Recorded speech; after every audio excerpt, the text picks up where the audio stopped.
Hey friends, I'm Otis Gibbs, and this is Vince Herman. He's going to tell a great story about when Leftover Salmon got to record with Waylon Jennings. I saw Waylon Jennings sitting in with the old 97s, and I was like, kidding, Waylon Jennings sitting in with these guys. Man, we should figure that out, man.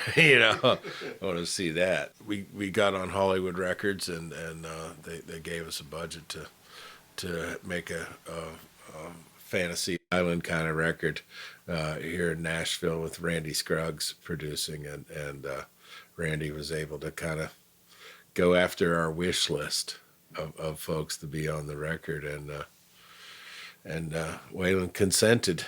He had just driven back from Arizona, and arrives in this car, and has the Waylon kind of wings on the front plate, his beautiful black Cadillac, and we had an amazing time in the session, and on the way out we're hanging out, by his car, and then the last thing he says as he gets there and drives away in his Cadillac was, "I never did like country music."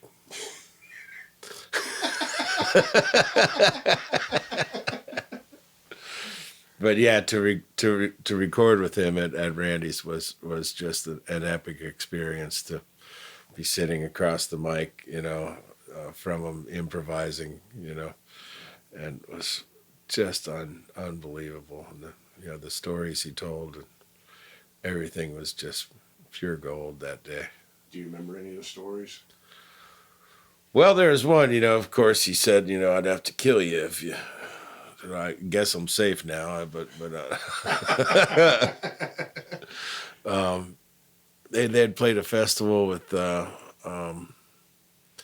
David Allan Coe, Waylon, and God, I forget who the third guy was on the bus, but the festival wasn't going to pay him, and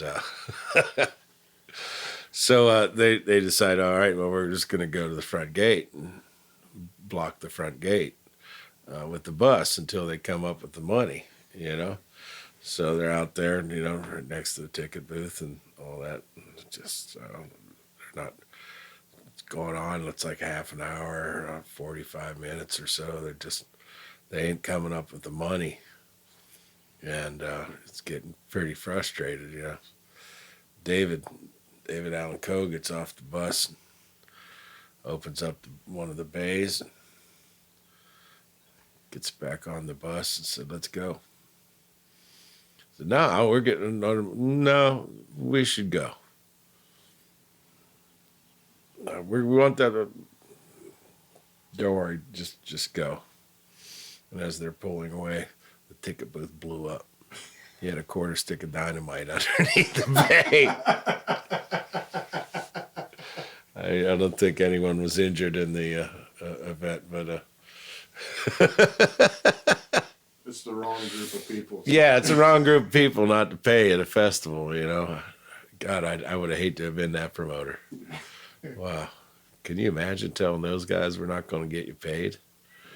Things used to be different on settlement, man, It was pretty regular that, a road manager would carry a gun, and back in the day, I heard some stories. Yeah.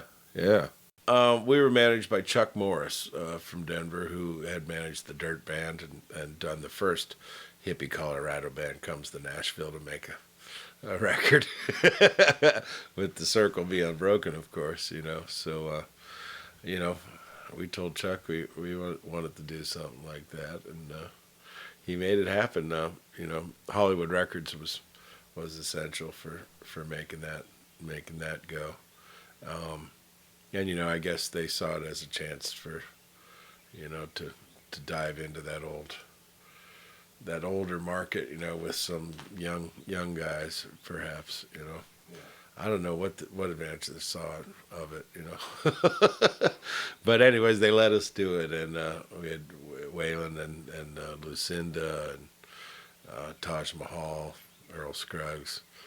Earl Scruggs came in the morning, and we did an instrumental, God, our banjo player Mark Van was just sweating bullets. Couldn't believe he was in the studio with Earl, you know. So, and he had written a tune that kind of showcases a lot of Earl's kind of pull-offs and things like that. So it went real well. We had a great time. Hanging with Louise Scruggs was just amazing. But Earl hung out an extra hour or so because he had never met Taj Mahal, who was coming in the afternoon. And, you know, Earl was so essential to bringing the country together back then, you know, going out and, you know, playing hippie music at bluegrass festivals and stuff, you know. I don't think he gets enough credit for what he did to bridge that gap, you know, with the Scruggs family band and, you know, doing Dylan songs and doing that kind of thing. Louise Scruggs told me an amazing story. Vanderbilt University called her up about getting Joan Baez to come play. Thought Louise would be able to get a hold of her, you know. Louise like, yeah, sure, I can help you with that. At the end of the conversation, Louise said, you know, maybe you should have my husband play sometime. Louise was managing them at the time, I think. And the woman said, oh, no, you don't understand. This is Vanderbilt University, and we will not be having bluegrass music.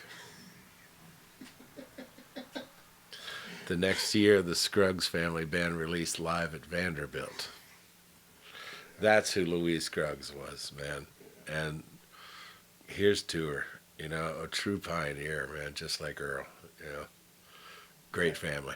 You know, the first band I played in at 15 years old at Archie's Gone Country on Route 51 in Pittsburgh, you know, we did a ton of Waylon, you know, and that kind of stuff. Eddie and the Night Riders. Yeah.